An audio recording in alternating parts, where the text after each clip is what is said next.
आज दिनांक 3 फेब्रुवारी. आजच्या प्रवचनाचा विषय नाम घेतल्याने आपले अवगुण कळून येतील. जगातली अनेक साधने जरी पाहिली तरी त्या सर्व साधनांची पहिली पायरी ही की मनुष्याला त्याचे अवगुण दिसू लागणे. जसजसे साधन वाढत जाईल तसतसे आपल्यातले अवगुण प्रखर रूपाने दिसू लागतात आणि त्या अवगुणांचा पुढे डोंगरच वाटू लागतो. हे परमेश्वरा, इतक्या अवगुणांनी मी भरलेला असताना तुझे दर्शन व्हावे अशी मी कशी अपेक्षा करू? एवढ्या पर्वतप्राय अवगुणांच्या राशीतून मला तुझे दर्शन होईल हे कालत्रयी तरी शक्य आहे का? असे वाटू लागते. साधन करण्यापूर्वी रागीट माणूस कधी त्या रागाची खंत बाळगीत नाही.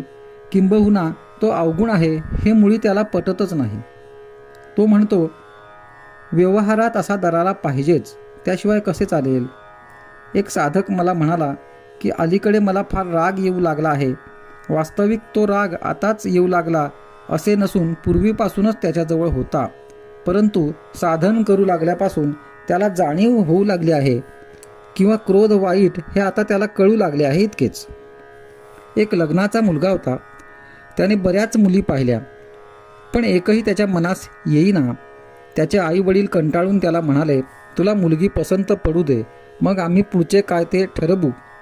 ते काही मुलगी पाहायला बरोबर जात नसत. त्या मुलाची मोठी बहीण होती, तीच त्याच्याबरोबर जात असे. एका ठिकाणाहून मुलगी पाहून आल्यावर मोठ्या बहिणीने त्याला विचारले, कशी वाटली रे तुला? त्यावर तो म्हणाला, नाही बुवा आपल्याला पसंत. मोठी बहीण चाणाक्ष होणे. तिने फक्त त्याच्या तोंडासमोर आरसा धरला आणि विचारले, या प्रतिबिंबापुढे कशी काय वाटते?